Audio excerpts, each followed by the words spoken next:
Order 11 का rule 22 हमारे किस बारे में बात करता है कि वाद के ट्रायल में इंटरोगेटरीज के उत्तरों का उपयोग कितनी हद तक आप कर सके हो। इस रूल में बताया गया है कि इंटरोगेटरीज जो लिखित प्रश्न न्यायालय की अनुमति से पूछे गए थे कि उत्तर ट्रायल के दौरान कैसे और किस सीमा तक आप एविडेंस के रूप में इस्तेमाल कर सकते हो। यहाँ पे बात करता है कि कोई भी पार्टी चाहे वो प्लेंटिफ हो चाहे डिफेंडेंट हो, ट्रायल के समय यानी कि ड्यूरिंग ट्रायल अपोजिट पार्टी द्वारा दिए गए इंटरोगेटरीज के उत्तरों को एविडेंस के रूप में इस्तेमाल कर सकता है। लेकिन इसमें कुछ छूट भी दी गई है। कैसी छूट है भाई? आप पूरा आंसर न डालने के बजाय केवल थोड़ा हिस्सा भी एविडेंस के रूप में डाल सकते हो। मतलब क्या है? मतलब आप ओपोनेंट के सिर्फ उतने हिस्से को चुन सकते हो जो आपकी मदद कर रहा है। लेकिन यहाँ पे प्रोवाइजो हमारा कहता है कि अगर एक पार्टी केवल आंसर का अपना पसंदीदा हिस्सा उपयोग करना चाहता है तो बाकी कोर्ट को अगर ऐसा लगता है तो बाकी पूरा आंसर को भी कोर्ट मांग सकता है। कि हमें एक लाइन में समझ में नहीं आ रहा है, आप इसका पूरा पेज लाइए तब हम समझ में आएगा। तो यहाँ पे कोर्ट पूरा आंसर भी आपसे मांग सकता है। अगर कोर्ट को लगता है कि यह हिस्सा अपने आप में मिसलीडिंग लग रहा है या फिर पूरे आंसर के साथ उसका सही अर्थ नहीं समझ में आ रहा है तो पूरा पेज लाइए। तो यहाँ पे कोर्ट आदेश दे सकता है कि बाकी संबंधित आंसर भी रिकॉर्ड पर लाए जाएं ताकि हमें समझ में आ सके कि मैटर क्या है। Hello everybody, welcome back to channel.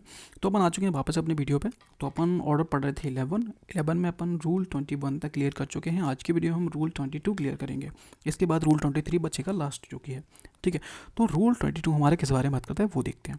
Rule 22 कहता है कि वाद के ट्रायल में इंटरोगेटरीज के उत्तरों का उपयोग। भाई जो ट्रायल हो रहा है, जो हमने इंटरोगेटरीज में जवाब पूछे थे, आपसे आंसर लिए थे, उन आंसर का होगा क्या, कितना उपयोगी है वो देखते हैं। इस रूल में बताया गया है कि इंटरोगेटरीज यानी कि जो लिखित प्रश्न न्यायालय की अनुमति से आपने पूछे थे, उनके जो जवाब मिले हैं, उत्तर मिले हैं, उसको ट्रायल के दौरान कैसे और किस सीमा तक एविडेंस के रूप में आप उपयोग कर सकते हो, इसके बारे में ये रूल बात करता है। ये सब रूल हमारा बना यहाँ पर एक बात करता है, वो समझिए। यहाँ पर सब रूल है नहीं है, मैंने लिख दिया। ठीक है, कोई भी पार्टी यानी कि वो प्लेंटिफ हो या डिफेंडेंट हो, ट्रायल के समय जब भी आपका ट्रायल चल रहा हो, अपोजिट पार्टी द्वारा दिए गए इंटरोगेटरीज के उत्तरों को एविडेंस के रूप में इस्तेमाल कर सकता है।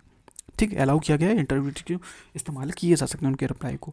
और उसमें यह छूट है कि वह चाहे तो, किस चीज़ प्रकार की छूट है कि वह पार्टी चाहे तो पूरा आंसर जो आपको मिला है इंटरोगेटरीज में, पूरा आंसर न डालने के बजाय केवल थोड़ा हिस्सा भी एविडेंस के रूप में इस्तेमाल कर सकते हो। उसको एविडेंस के रूप में डाला जा सकता है। जरूर नहीं उसने 10 पेज का आंसर दिया था, 10 पेज का है, जितना आपके लिए ज़रूरी था उतनी लाइन आप लेके अपने एविडेंस में इस्तेमाल कर सकते हो। मतलब क्या है? मतलब है कि ओपोनेंट के उत्तरों का सिर्फ वो ही हिस्सा चुन सकते हो जो आपकी मदद कर रहा है। ठीक है, अब समझते हैं प्रोवाइजो हमारा क्या कहता है। प्रोवाइजो कहता है कि अगर एक पार्टी केवल आंसर का अपना पसंदीदा हिस्सा उपयोग करता है तो कोर्ट बाकी पूरे आंसर को भी देख सकती है। यानी कि पूरे आंसर को देखने की पावर है। कोर्ट बोलता है ये तो सिर्फ एक लाइन है, यहाँ से क्लियर नहीं हो रहा है कुछ, आप पूरा पेज लाओ। तो कोर्ट यहाँ पर पूरा पेज मांग सकता है आपको, पूरा पेज पढ़ने के लिए। तो उसकी बात कर रहा है प्रोवाइजो में। और यदि कोर्ट को लगता है कि यह जो हिस्सा जो आपने लगाया है एविडेंस ग्रुप में वो मिसलीडिंग है या फिर पूरे आंसर के साथ ही इसका सही अर्थ समझ में आता है, इसलिए पूरा आंसर लाओ, तो कोर्ट आदेश दे सकता है कि बाकी संबंधित आंसर भी कोर्ट में रिकॉर्ड पर लाए जाएं। ठीक है, तो रूल 22 हमारा सिर्फ इतना ही कहता है। अब एग्जांपल समझो और जल्दी क्लियर हो जाएगा। एग्जांपल हमारा कहता है कि वादी ने प्रतिवादी से इंटरोगेटरीज पूछी हैं। किसने पूछी है? वादी ने पूछी है डिफेंडेंट से। क्वेश्चन हमारा क्या है कि क्या आपने वादी से 50,000 रुपये उधार लिए थे?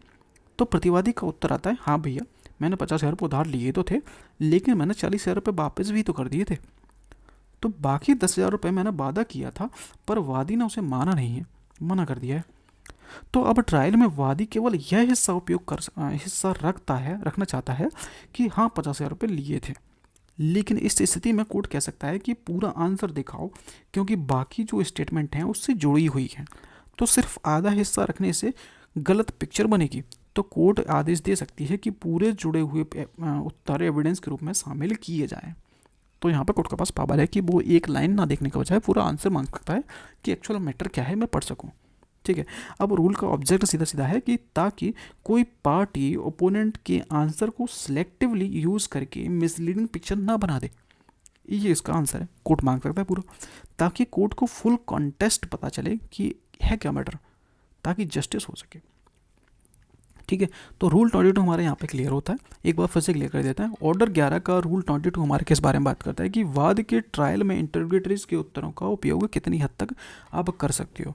इस रूल में बताया गया है कि इंटरोगेटरीज जो लिखित प्रश्न न्यायालय की अनुमति से पूछे गए थे कि उत्तर ट्रायल के दौरान कैसे और किस सीमा तक आप एविडेंस के रूप में इस्तेमाल कर सकते हो।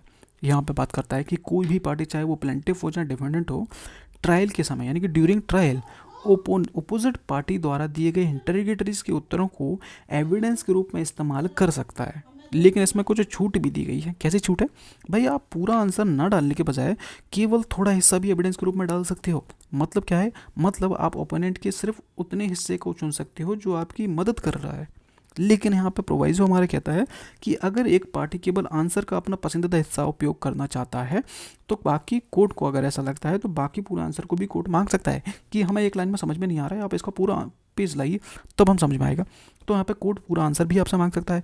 अगर कोर्ट को लगता है कि यह हिस्सा अपने आप में मिसलीडिंग लग रहा है या फिर पूरे आंसर के साथ उसका सही अर्थ नहीं समझ में आ रहा है तो पूरा पेज लाइए। तो यहाँ पर कोड आदेश दे सकता है कि बाकी संबंधित आंसर भी रिकॉर्ड पर लाए जाएं ताकि हमें समझ में आ सके कि मैटर क्या है। तो ये है रूल 22। तो वीडियो पसंद आए वीडियो को लाइक करना, चैनल को सब्सक्राइब करना। मिलते हैं नेक्स्ट वीडियो में। Thank you.